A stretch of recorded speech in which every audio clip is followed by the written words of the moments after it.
Hello everyone, আজকে শুরু করলাম একটু মসুর ডাল ধুয়ে প্রেশার কুক করে একটু বয়েল করলাম ভালো করে।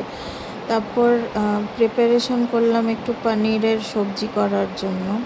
সারাদিন এটা সেটা রান্নাবাড়ি হতেই থাকে আমাদের বাড়িতে। যেমন সবাই খেতে খুব ভালোবাসে, ইনক্লুডিং মি, আমিও খুব খেতে ভালোবাসি। সব সময়ই যেন মানে কিছু একটা ভালো খাই মানে সকালের ব্রেকফাস্ট থেকে আমরা স্টার্ট করি খাওয়া দাওয়ার আলোচনা দিয়ে, যে লাঞ্চে কী খাবো, লাঞ্চ শেষ হওয়ার পরই আমরা স্টার্ট করি যে ডিনারে কী খাবো বা বিকেলে স্ন্যাকিং কী করব। তো এই করতে করতে আমাদের চলতেই থাকে। তো এখন মেয়েও বড় হচ্ছে, তো মেয়ের জন্য বেশ অনেক কিছুই বানাতে হয়। মাঝে মাঝে একটু ফ্রোজেন খাবার দাবারও রাখি আমি ফ্রিজারে, ফ্রেঞ্চ ফ্রাইজ, একটু সসেজ, একটু নাগেটস, এগুলো রাখি। অ্যাকচুয়ালি কি ব্যাপারটা, আমি না খুব একটা টাইম পাই না যে আমি মানে বিকেলে একটু ভালো করে একটা স্ন্যাক ওকে তৈরি করে দেব। আগে দুধ খেত, সুজি খেত, ওগুলো তৈরি করে দিতাম, রাগি খেত, তৈরি করে দিতাম।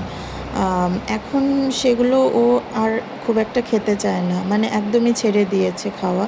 তো আমি ওকে পকোড়া কোনো সময় করে দিই, কোনো সময় ফ্রেঞ্চ ফ্রাইজ করে দিই, কোনো সময় পাঁপড় ভেজে দিই, কোনো সময় একটু বোর্নভিটা, কোনো সময় একটু কেক। বেকিংটাও আজকাল ভাল লাগছে। সব কিছুরই একটা টাইমের ব্যাপার। তো আমার মেয়ে তো এখন অনেকটাই ছোট, তো আমি খুব একটা টাইম ইনভেস্ট করি না এসবে। মানে আমার যে ডেলি রান্নাটা থাকে রুটিন ওয়াইজ সেটা করে নিয়ে আমি ওকে টুকটাক কিছু স্ন্যাক্স ট্যাক্স করে দিই, যেটা আমার অল্প সময়ের মধ্যে হয়ে যায়।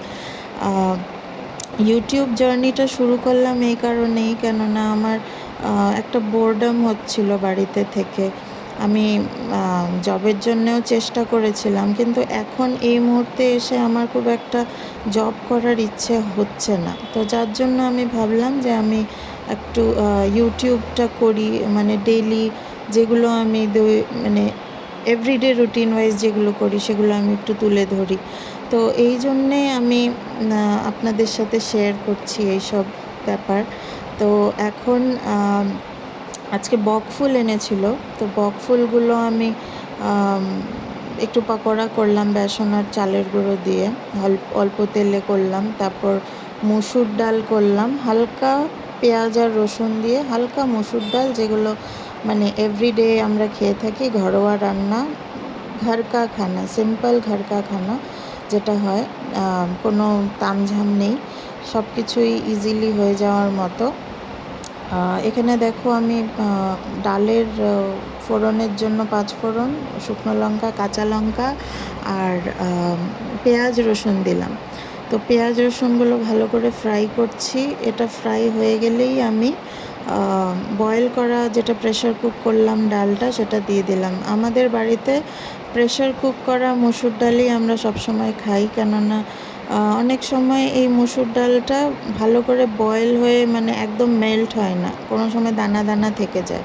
তো ওই দানা দানাটা এড়াতে নিয়ে আমরা একটু বয়েল করেই খাই, একদম স্মুথ একটা টেক্সচার আসে ডালটার। এই যে দেখুন, ডালটা পাতলাও হয়েছে, অ্যাট দ্য সেম টাইম ডালের ওই দানাগুলো নেই, ব্লেন্ড হয়ে গেছে পুরোপুরি।